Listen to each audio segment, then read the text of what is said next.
జనవరి 1 సందర్భంగా ఏపీ ప్రభుత్వం కీలక ఆదేశాలు జారీ చేసింది. మాజీ ప్రధాని మన్మోహన్ మృతికి సంతాప దినాల దృష్ట్యా అధికారికంగా వేడుకలు జరపొద్దని సూచించింది. కేక్ కటింగ్లకు దూరంగా ఉండాలని ఆదేశించింది. ఇవాళ అధికారులంతా విధులకు యథావిధిగా హాజరు కావాలని కలెక్టర్లు, ఎస్పీలను ఆదేశించింది ప్రభుత్వం. కొత్త ఏడాది కావడంతో తెలుగు రాష్ట్రాల్లోని అన్ని ఆలయాలు భక్తులతో కిక్కిరిశాయి. కొత్త సంవత్సరంలో అంతా మంచి జరగాలని కోరుతూ పూజలు, అభిషేకాలు చేస్తున్నారు. శ్రీశైలం మల్లన్న ఆలయంలో భక్తుల రద్దీతో స్పర్శ దర్శనాలు నిలిపివేశారు. ఆర్జిత సేవలు, అభిషేకాలను రద్దు చేశారు. విశాఖలో న్యూ ఇయర్ సెలబ్రేషన్ సంబరాన్నంటాయి. ఆర్కే బీచ్లో రాత్రి నుంచి తెల్లవారుజాం వరకు సంబరాల్లో మునిగి తేలారు. వేడుకల నేపథ్యంలో బీచ్ రోడ్లోకి వాహనాల్ని అనుమతి నిషేధించారు. తెలుగు తల్లి ఫ్లైఓవర్, అండర్ పాస్ని మూసేశారు. High speed, drunk and drive పై స్పెషల్ ఫోకస్ చేశారు. ఆకతాయిల్ని అడ్డుకునేందుకు ప్రత్యేక బృందాలు ఏర్పాటు చేశారు. ఎక్సైజ్ శాఖపై ఏపీ సీఎం చంద్రబాబు సమీక్షించారు. గీత కార్మికులకు 10% మద్యం షాపులు కేటాయించాలని నిర్ణయం తీసుకున్నారు. 340 షాపులు ఇచ్చేందుకు వారం రోజుల్లో నోటిఫికేషన్ జారీ చేయాలని అధికారులను ఆదేశించారు. రిటైల్ షాపుల మార్జిన్ని 14% పెంచాలని నిర్ణయించారు. 99 రూపాయలకు మద్యంతో పాటు అన్ని బ్రాండ్లు అందుబాటులో ఉంచాలన్నారు. బెల్ట్ షాపులపై కఠినంగా ఉండాలని, టెక్నాలజీ ద్వారా మద్యం అమ్మకాల్ని పర్యవేక్షించాలని సూచించారు. నూతన సంవత్సరం సందర్భంగా ఏపీ సీఎం చంద్రబాబు ఇవాళ ఇంద్రకీలాద్రి దుర్గమ్మను దర్శించుకుంటారు. మధ్యాహ్నం 12 గంటలకు విజయవాడలోని దుర్గమ్మ ఆలయానికి చేరుకుని అమ్మవారికి పూజలు చేస్తారు. సీఎం పర్యటన నేపథ్యంలో ఇప్పటికే ఏర్పాట్లు పూర్తి చేశారు ఆలయ అధికారులు. ఆంధ్రప్రదేశ్లో ఉపాధి పనుల్లో అవినీతిపై ఫోకస్ చేసింది ప్రభుత్వం. పనుల తనిఖీల కోసం ప్రత్యేకంగా ఫ్లయింగ్ స్క్వాడ్ నియమిస్తూ పంచాయతీరాజ్, గ్రామీణాభివృద్ధి శాఖ ఉత్తర్వులు జారీ చేసింది. ఫ్లయింగ్ స్క్వాడ్లో 8 మంది సభ్యులుంటారు. వీరు నిరంతరం ఉపాధి పనులు జరిగే చోట తనిఖీలు చేస్తారు. బీఆర్ఎస్ హయాంలో రాష్ట్రంలో ఒక్క ప్రాజెక్ట్ కూడా పూర్తి కాలేదన్నారు మంత్రి ఉత్తమ్ కుమార్ రెడ్డి. పాలమూరు, సీతారామ ప్రాజెక్టుల నుండి ఒక్క బీఆర్ఎస్ హయాంలో ఎకరా ఆయకట్టు కూడా ఇవ్వలేదని ఆరోపించారు. తెలంగాణకు 299 టీఎంసీలు, ఏపీకి 519 టీఎంసీల నీటి వాటా ఇచ్చేందుకు గత ప్రభుత్వం ఒప్పుకుందన్నారు. కాంగ్రెస్ మాత్రం తెలంగాణకు 500 టీఎంసీల నీటి కోసం పోరాడుతోందన్నారు. చెరువుల పరిరక్షణ కోసం ఏర్పాటైన హైడ్రాపై హైకోర్టు ఆగ్రహం వ్యక్తం చేసింది. ఖాజాగూడ చెరువులో కూల్చివేతలపై సీరియస్ అయింది. నిర్మాణాలు ఎఫ్టీఎల్ పరిధిలో ఉన్నట్టు ఆధారాలున్నాయా అంటూ నిలదీసింది. ఎఫ్టీఎల్ బఫర్ జోన్ పరిధి తెలియకుండా ఎలా కూలుస్తారంటూ ప్రశ్నించింది. కమిషనర్కి చెప్పి కూల్చివేతలు ఆపాలంటూ ఆదేశించింది. ఎఫ్టీఎల్ బఫర్ జోన్ పరిధి నిర్ధారించకుండా ఆక్రమణల పేరుతో కూల్చివేతలను సహించబోమని హెచ్చరించింది హైకోర్టు. ఇలాంటివి మరోసారి పునరావృతం అయితే హైడ్రా కమిషనర్ రంగనాథ్ పై చర్యలు తీసుకుంటామని స్పష్టం చేసింది. పిటిషనర్ కూడా జీహెచ్ఎంసీ అనుమతి లేకుండా నిర్మాణాలు చేయొద్దని సూచించింది. పిటిషనర్ ఏర్పాటు చేసిన తాత్కాలిక గోడలను 24 గంటల్లో తొలగించాలని ఆదేశించింది. సిద్దిపేటలో న్యూ ఇయర్ వేడుకలకు హాజరయ్యారు మాజీ మంత్రి హరీష్ రావు. తడకపల్లి బీసీ హాస్టల్లో విద్యార్థులతో ముచ్చటించారు. అసెంబ్లీలో చెప్పిన మెనూ హాస్టళ్లలో అమలు చేయడం లేదన్నారు హరీష్. విద్యార్థులకు దుస్తులు కూడా ఇవ్వడం లేదని ఆరోపించారు. ప్రభుత్వంతో మాట్లాడి విద్యార్థుల సమస్యల్ని పరిష్కరిస్తామని చెప్పారు. ఎన్టీఆర్ జిల్లా వినగడపలో ఫ్లెక్సీ వివాదం రేపింది. జగన్ పుట్టినరోజు నాడు ఏర్పాటు చేసిన ఫ్లెక్సీపై టీడీపీ నేతలు అభ్యంతరం వ్యక్తం చేశారు. ఫ్లెక్సీలో 175 సీట్లలో సింగిల్ గా పోటీ చేసిన మగాడు అంటూ రాసి ఉండడంపై ఆగ్రహం వ్యక్తం చేశారు. ఈ విషయంలో 10 రోజులుగా వైసీపీ, టీడీపీ మధ్య వివాదం కొనసాగుతోంది. రాత్రి ఫ్లెక్సీ తొలగించేందుకు యత్నించిన టీడీపీ కార్యకర్తలతో వాగ్వాదానికి దిగారు వైసీపీ కార్యకర్తలు. పోలీసుల జోక్యంతో గొడవ తాత్కాలికంగా సద్దుమణిగింది.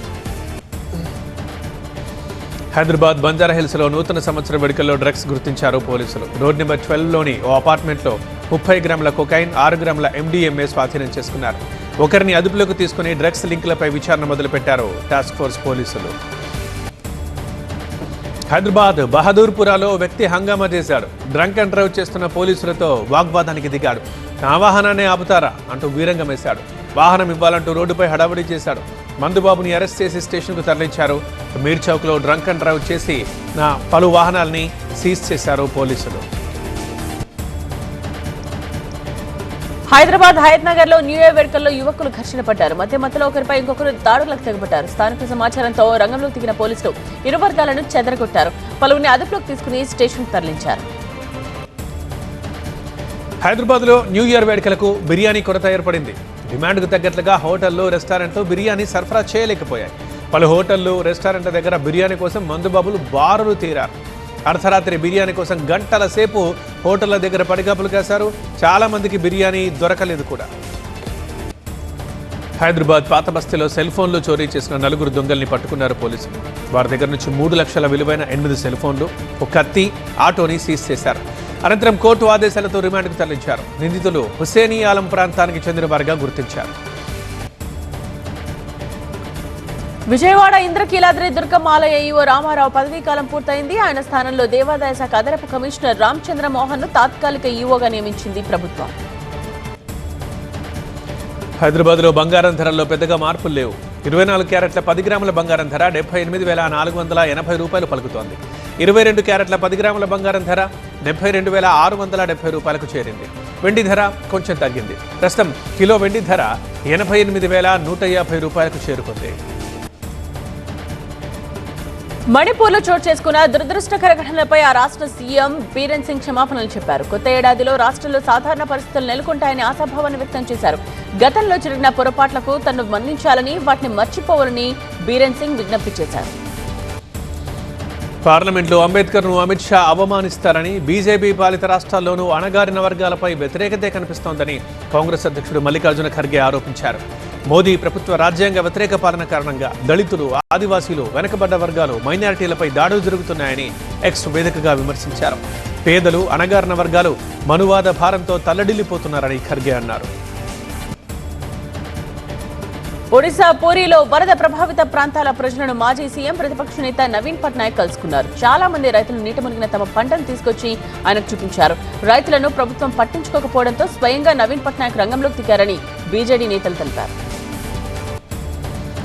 చర్చలు జరిపేందుకు కేంద్రం అంగీకరిస్తే వైద్య సాయం తీసుకునేందుకు సిద్ధమన్నారు ఆమరణ నిరాహార దీక్ష చేస్తున్న రైతు సంఘ నాయకుడు జగ్జీత్ సింగ్ దలేవాల్. ఈ విషయాన్ని సుప్రీంకోర్టుకు తెలిపింది పంజాబ్ ప్రభుత్వం. సుప్రీంకోర్టు గతంలో జారీ చేసిన ఆదేశాల అమలుకి మరో 3 రోజుల సమయాన్ని పంజాబ్ సర్కార్ కోరింది. దీనికి సుప్రీం అంగీకరించింది. బంగ్లాదేశ్లోని హిందువులు శాంతియుతంగా జీవించేలా చూడాలని కోరుతూ కోల్కతా ఇస్కాన్లో ప్రత్యేక పూజలు చేశారు. 2024లో బంగ్లాదేశ్లోని హిందువులు, మైనార్టీలు ఎన్నో ఇబ్బందులు ఎదుర్కొన్నారని, ఆ కష్టాలన్నీ తొలగిపోవాలని ఆ దేవుని ప్రార్థించారు. ప్రయాగ్రాజ్ కుంభమేళా ఏర్పాట్లను యూపీ సీఎం యోగి ఆదిత్యనాథ్ పరిశీలించారు. అక్కడ ఏర్పాటు చేసిన బయోగ్యాస్, సిఎన్జీ ప్లాంట్లను చూశారు. సంగం స్థలిలో బోట్లో ప్రయాణించారు. లైఫ్ జాకెట్ ధరించి ఘాట్లను తనిఖీ చేశారు. ఇక సంగమ స్థలిలో జలహారతి ఇచ్చారు.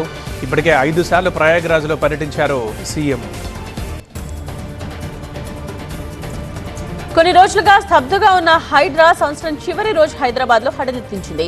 ఖాజాగూడ చెరువు బఫర్ జోన్లో నిర్మించిన అక్రమ నిర్మాణాలను కూల్చేసింది. 4 ఎకరాల్లో వేసిన ఫెన్సింగ్ కూడా తొలగించింది. నోటీసు ఇచ్చిన 24 గంటల్లోనే దుకాణాలు ఎలా ఖాళీ చేయాలని వ్యాపారులు ఆగ్రహం వ్యక్తం చేశారు. 2024లో ఎన్నో అద్భుతాలు సాధించామని, వికసిత భారత్ కలలు సాకారం చేసుకునేందుకు ఈ కొత్త సంవత్సరంలో మరింత కష్టపడి పనిచేస్తామని ప్రధాని అన్నారు. సమిష్టి కృషితో అద్భుతమైన ఫలితాలు వస్తాయని తెలిపారు. 2024లో సాధించిన ఘనతలకు సంబంధించిన వీడియోని ప్రధాని విడుదల చేశారు.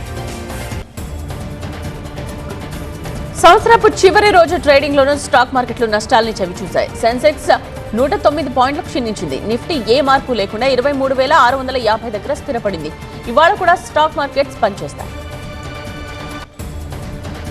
కొత్త సంవత్సరానికి స్వాగతం పలుకుతూ వారణాసి పూల మార్కెట్కి రకరకాల పూలు సందడి చేస్తున్నాయి. బంతి, చామంతి, మల్లెపూలు, గులాబీలు, లిల్లీ పూలు, రంగురంగుల విదేశీ పూలు మార్కెట్ నిండా ఉన్నాయి. కొత్త సంవత్సరం సందర్భంగా రాజకీయ నాయకులకు శుభాకాంక్షలు తెలిపేందుకు తిరుపతిలో రూపొందించిన బొకేస్ ఆకట్టుకుంటున్నాయి. ఏపీలో కూటమి సర్కార్ అధికారంలోకి వచ్చిన తర్వాత వచ్చిన మొదటి కొత్త సంవత్సరం రావడంతో ఆ కలర్స్ బొకేల్లో కనిపిస్తూ ఉన్నాయి. వీటి ధరలు 500 నుండి 10,000 వరకు ఉన్నాయి. 2024 సంవత్సరపు సూర్యాస్తమయాన్ని చూసేందుకు పర్యాటక ప్రదేశాలకు చాలా మంది తరలివచ్చారు. సూర్యాస్తమయమే కాదు, కొత్త సంవత్సరపు తొలి సూర్యోదయాన్ని చూశారు పర్యాటకులు. కొత్త సంవత్సరం సందర్భంగా రాజధాని ఢిల్లీలో ఎటువంటి అవాంఛనీయ సంఘటనలు చోటు చేసుకోకుండా పోలీసులు జాగ్రత్తలు తీసుకున్నారు. నేరస్తులను గుర్తించేందుకు వీలుగా ఫేషియల్ రికగ్నైజేషన్ సిస్టమ్ వాహనాన్ని కీలక పాత్రలో మోహరించారు. ప్రతి సీసీ కెమెరాను పోలీసులు కంట్రోల్ రూమ్ తో అనుసంధానం చేసి నిశితంగా పరిశీలించారు. పర్యాటకుల స్వర్గంగా పేరుగాంచిన కాశ్మీర్ కు కొత్త సంవత్సరాన్ని పురస్కరించుకుని పెద్ద సంఖ్యలో పర్యాటకులు తరలివచ్చారు. గుల్మార్గ్, బారాములా ప్రాంతాల్లో కురుస్తున్న భారీ మంచును టూరిస్టులు ఎంజాయ్ చేస్తున్నారు.